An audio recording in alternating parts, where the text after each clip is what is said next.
আলাইকুম ওয়া রাহমাতুল্লাহি ওয়া বারাকাতুহু।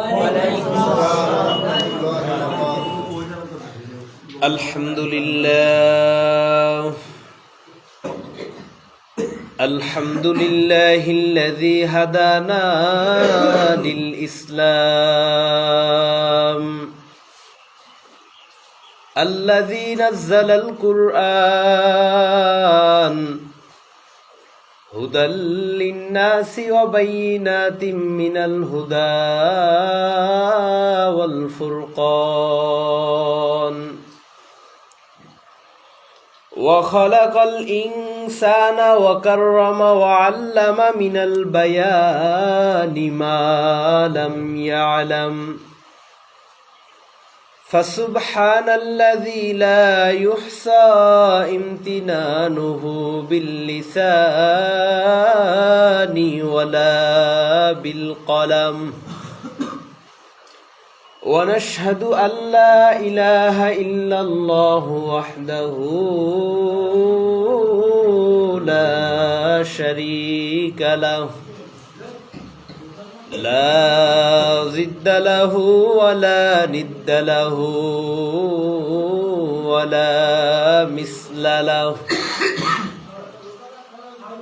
ونشهد أن لا إله إلا الله وحده لا شريك له لا ضد له ولا ند له ولا مثل له ونشهد أن سيدنا وسندنا وحبيبنا وحبيب ربنا وطبيب قلوبنا ومولانا محمد الذي أرسله الله تعالى بالحق بشيرا ونذيرا وداعيا إلى الله بإذنه وسراجا منيرا وبعد فأعوذ بالله من الشيطان الرجيم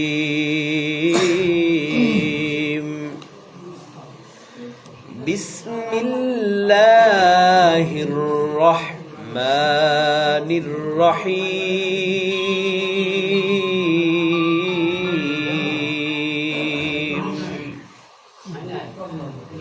وأما من خاف مقام ربه ونهى النفس عن الهوى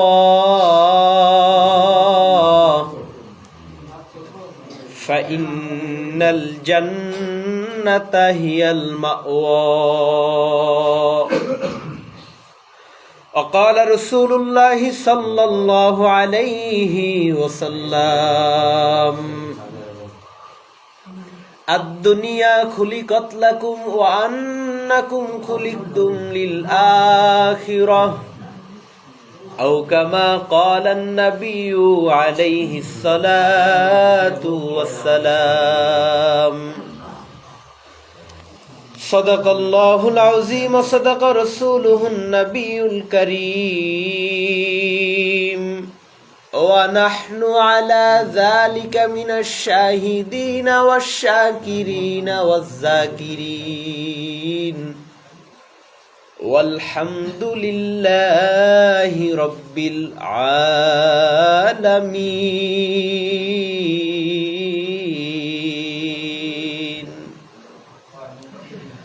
اللهم روح محمد في الأرواح وعلى جسد محمد في الأجساد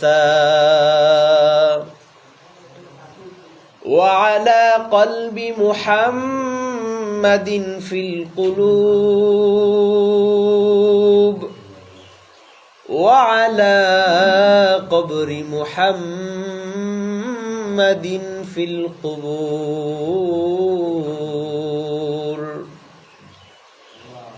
সুবহানাকা লা ইলমা লানা ইল্লা মা আল্লামতানা ইন্নাকা আনতাল আলিমুল হাকীম।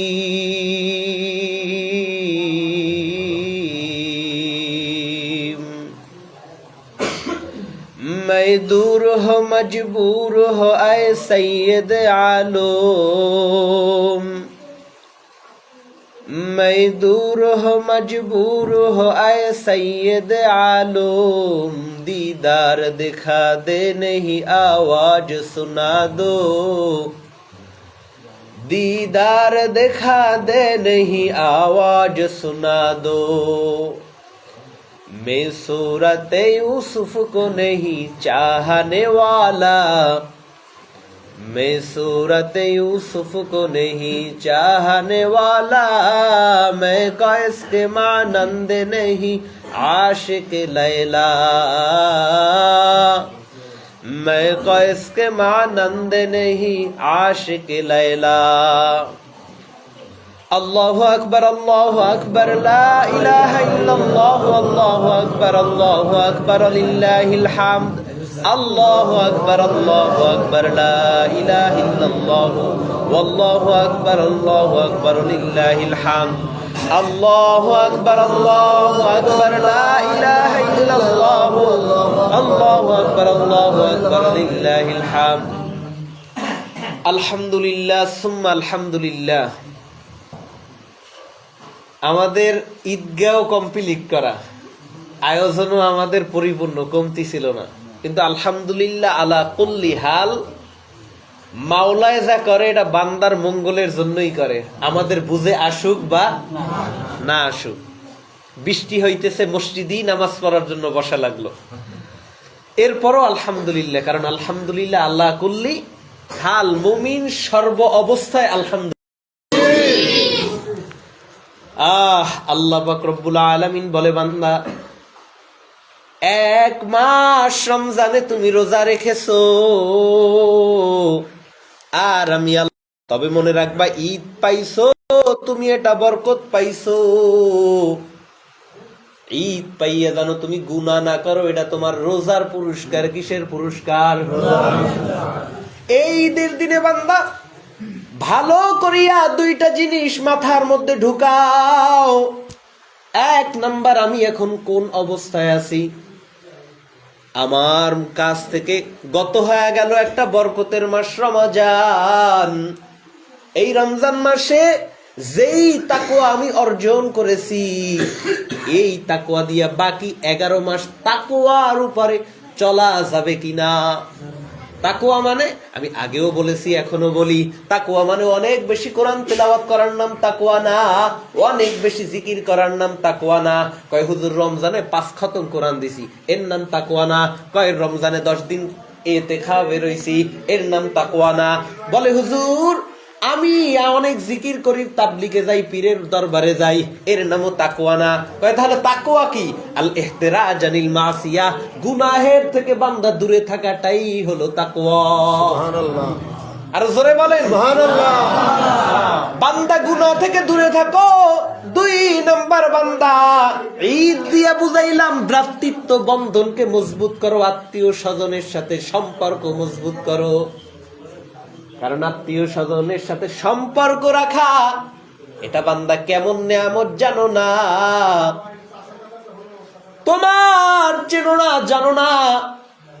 বহু দূরের আত্মীয় যদি একদিন হাত উঠায় দোয়া করে, আল্লাহ আমার আত্মীয় স্বজন যারা অন্ধকার কবরে আছে, ও আল্লাহ তাদেরকে মাফ করিয়া দাও, তখন যদি আত্মীয়তা ছিন্ন না থাকে, এই দোয়ার কারণে তোমার কবরের মধ্যে আল্লাহ জান্নাতের নিয়ামত দিয়ে ভরাইয়া দিবে।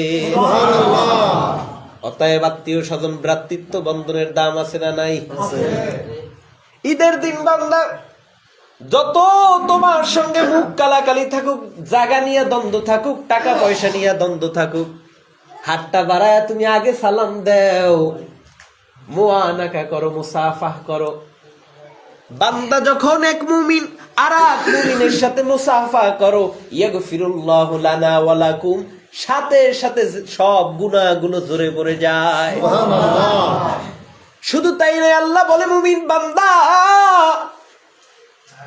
তুমি যখন এক মুমিন ভাইয়ের সাথে মুস্কি হাসি দিয়ে তুমি কথা বলো, এই হাসিটাও আমি আল্লাহ তোমাকে দান করব সদগার সওয়াব। সুবহানাল্লাহ।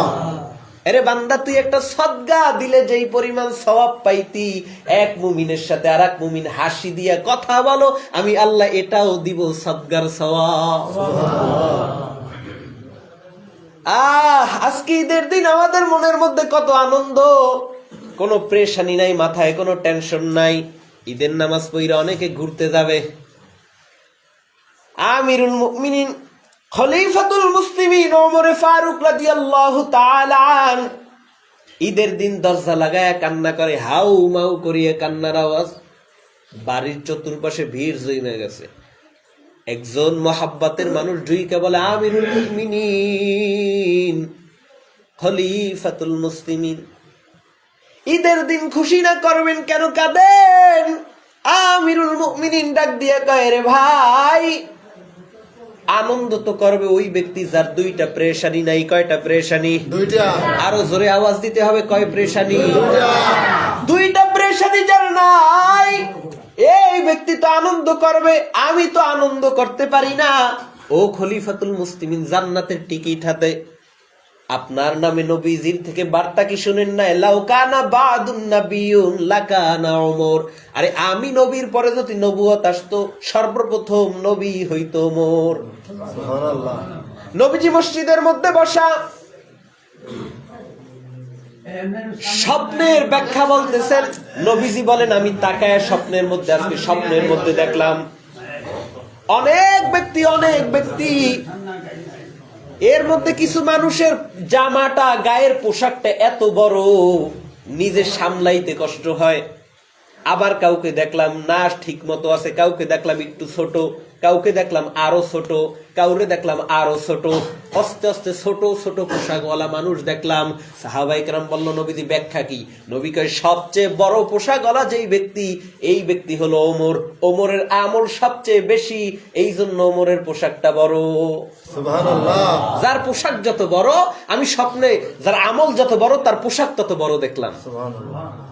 আম্মা জান আয়েশা সিদ্দিকা রাদিয়াল্লাহু তাআলা আনহা একদিন হুজরায় বসিয়া চিন্তা করে, আম্মা জান তো অল্প বয়সী, অনেক চিন্তা করে যে হুজুরের একটা প্রশ্ন জিগাই দেয়, আমার আব্বার নামে প্রশংসা করবে, মজা লাগে। তো জিগায়, হুজুর, ইয়া রাসূলুল্লাহ, আপনার সাহাবীদের মধ্যে আমলের লাইনে আগায়া গেছে কি কতদূর? নবীজি বুঝতে পারছে, বুঝতে পাইরাও নবীজি কয়, ওমর, আম্মা জানের মনটা খারাপ হয়ে গেছে। আমার আব্বার নাম কইল না। আব্বা কেডা? আবু বকর সিদ্দিক রাদিয়াল্লাহু। আমার আব্বার নামটা তো কইল না। আম্মাজান জিগায়ে ফেলাইছে, কেমন ওমর, কি এমন আমল করছে? নবীজি ডাক দিয়ে কয়, আয়েশা, তুমি জানো না,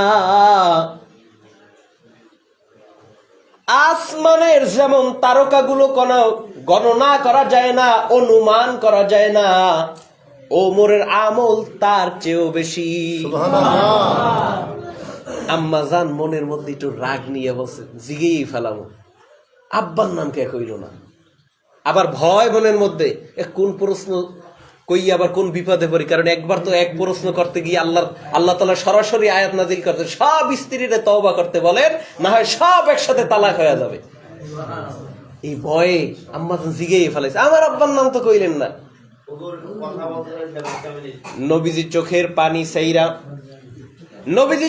পানি সাইরা বলে, এরে আয়েশা, তুমি তো জানো না, তোমার আব্বা আবু বকরের কথা আর কি বলবো। আবু বকরের দুইটা আমল যদি এক পালায় রাখা হয়, কিয়ামত পর্যন্ত যত উম্মত আসবে, যত উম্মত আসছে, যত উম্মত আছে ছিল, সবার আমল যদি এক পালায় রাখা হয়, আবু বকরের আমলের সমান হবে না। সুবহানাল্লাহ। এরা আমলের প্রতিযোগিতা করত, আমরা গুনার প্রতিযোগিতা করি। কি, তুই ডেক্সেট আনবি কয়টা ঈদের দিন, আমি আনবো 6টা, তুই আনবি 3টা, তুই গালি দিবি 1টা, আমি দিব 10টা। আর এই দুই সাহাবী আমলওয়ালা, বেশি সাহাবী কেমন আমল জানেননি, এরা কি প্রতিযোগিতা করত? ওমর সবসময় অপেক্ষা করত, কেমনে দেখি আবু বকরের আগে সালাম দেওয়া যায়, কিন্তু কিয়ামত মরণ পর্যন্ত আবু বকরের আগে ওমর সালাম দিতে পারে নাই। সুবহানাল্লাহ। আঙ্গুলের প্রতিযোগিতা ছিল, আর আপনার আমার মধ্যে গুনার প্রতিযোগিতা। সালাম দেয় না, দিলেও নেয় না। হুজুর যদি সালাম কোনো সময় দেয়, ওয়ালাইকুম আসসালাম, কোন রকম দেয়, ঠাডা পড়ুক তোর মাথায়। সালামটাও দিতে পারে না, সালকুম সালকুম, মানে তোর মাথায় ঠাডা পড়ুক। এ আবার ওয়ালাইকুম আসসালাম, ওয়ালাইকুম আসসালাম, কি কয়? ওয়ালাইকুম আসসালাম, মানে তোর মাথায় বড়টা পড়ুক। ওয়ালাইকুম আসসালাম কি সালামের জবাব? না। আস্তাগফিরুল্লাহ, লা হাওলা ওয়ালা কুওয়াতা ইল্লা বিল্লাহ। মুসলমানের বাচ্চা 60 বছর, 70 বছর, 40 বছর বয়স, সালামটা ঠিকমতো দিতে পারে না। ঈদের দিন ঈদগাহে গায় আসসালামু আলাইকুম, সালাইকুম সালাইকুম। আসসালামু আলাইকুম শব্দটা মুসলমান বলবে না তো হিন্দু বলবে? এই শব্দটাও শুদ্ধ মতো বলতে পারে না। সালামের জবাবটা হলো ওয়া আলাইকুমুস সালাম। ওয়ালাইকুম সালাম, ওয়ালাইকুম সালাম, সালাম হইল মিয়া, ওয়ালাইকুম আসসালাম। এই সালামের জবাবটাও যদি না দিতে পারেন, কি শিখলেন বলেন? অতএব আপনার আমার মধ্যে টেনশন নাই। হায়রে রমজান চলিয়ে গেল, ইবাদত কি করলাম, আবার কতটুকু করতে পারলাম, আবার যা করলাম কবুল হইল কি হইল না, এই টেনশনও নাই, প্রেশানিও নাই। শুধু ঘুরি আর ঘুরি, কোনো টেনশন নাই। মন চাইলে নামাজে আসলাম, না মন চাইলে নামাজে না আসলাম, এ নিয়ে প্রেশানি নাই। প্রেশানি কি দুনিয়া, প্রেশানি কি টাকা, বাড়ি, গাড়ি, স্ত্রী, এই সমস্ত টেনশন। আল্লাহ পাক রব্বুল আলামিন বলে, বান্দা দুনিয়াটা কেমন জানো? এই বান্দা, দুনিয়া, নবী বলেন আদ-দুনিয়া খুলিকাত লাকুম ওয়া আন্নাকুম খুলিকতুম লিল আখিরাহ। ছোট্ট একটা উদাহরণ দিই। কয়েক ঘরের মধ্যে ঘর বানাইছে একজনে, বাসা ভাড়া করতে গেছে। কি করতে গেছে? ফ্ল্যাট কিনবে ঢাকায়, বিশাল ফ্ল্যাট, ফ্ল্যাট কিনতে গেছে। এখন যাইয়া দেখে এত সুন্দর ঘর, এত সুন্দর bedroom, dining room, kitchen room, সব এত সুন্দর, হায়রে দামি টাইলস, সবকিছু দেখা এবার ঘুরে টুইরে শেষ পর্যন্ত কয় বাথরুম নাই রে। কয় ভাই যান, আপনার কি মাথা খারাপ? এত সুন্দর বাড়ির মধ্যে অপরিচ্ছন্ন নোংরা বাথরুম আমি কেন বানাইবো? কয় তা কি করছেন? কয় 3 কিলোমিটার দূর, এনে করেন বেলে টিপ দেবেন, রিক্সাওয়ালা এসে দাঁড়াইবে, বাথরুমে আপনারে নিয়ে যাইবে। যাইতে যাইতে তো কাম সারা। কয় না আপনার বাসারই মনে হয়, কি লাগবো? কয় বাথরুম। কয় বাথরুমের এত দাম? কয় হ্যাঁ। কয় আগে কইলে 3 মাস আগে কইলে বাথরুম বানাই বইরে ফেলাইতাম। এবার কয় 3 মাস সময় দেন। দিলাম 3 মাস সময়, সুন্দর করিয়া বাথরুম বানাইছে। বাথরুমের মধ্যে এসি লাগাইছে, টিভি লাগাইছে, লাগায়নি? টিভি লাগাইছে, এসি লাগাইছে, মার্বেল টাইলস, যত দামি দামি নকশা আছে করছে কইরা। এখন 3 মাস পর আবার আইসে, আইয়ে ঢুইকে দেখে ঘর, বেডরুম যত সুন্দর তার থেকে বাথরুম সুন্দর, কিচেন রুম যত সুন্দর তার থেকে বাথরুম সুন্দর, ডাইনিং রুম যত সুন্দর তার থেকে বাথরুম সুন্দর। আমার ঘরের কোনো জায়গায় এত ভালো লাগে না, বাথরুমটা যত সুন্দর লাগে। দুনিয়ার কোনো মগা আসেনি কইব যে বাথরুমের মধ্যে 2টা বালিশ দে বিবি ঘুমাই? কইব না। ঠিক দুনিয়াটার চাকচিক্য দেখা তুমি পাগল হইও না, বাথরুমের মতো ঢুকছো। কাজ করো, কাজ করতে থাকো, এনে বসে থাকাও যাবে না। কাজ করো, জরুরত শেষ, বান্দা বের হয়ে যাও, বের হয়ে যাও। দুনিয়ার টাকা ইনকাম করো, সমস্যা নাই। কোটিপতি হও, সমস্যা নাই। লাখপতি হও, সমস্যা নাই। কিন্তু বান্দা মনে রাখবা, কতক্ষণ তুমি এই সম্পদ সঞ্চয়, তোমার সম্পদের প্রতি মায়া লাগবে। আর স্ত্রীর হক আদায় করবো, বাস, সন্তানের হক আদায় করবো, দান সদ্গা করবো, কিন্তু টাকার পিছনে পড়িয়া আখিরাত যেন ধ্বংস না হইয়া যায়। আদ-দুনিয়া খুলিকাত লাকুম ওয়া আন্নাকুম খুলিকতুম লিল আখিরাহ। আর একটা আয়াত বলছিলাম, ওয়া আম্মা মান খাফা মাকামা রাব্বিহি ওয়া নাহা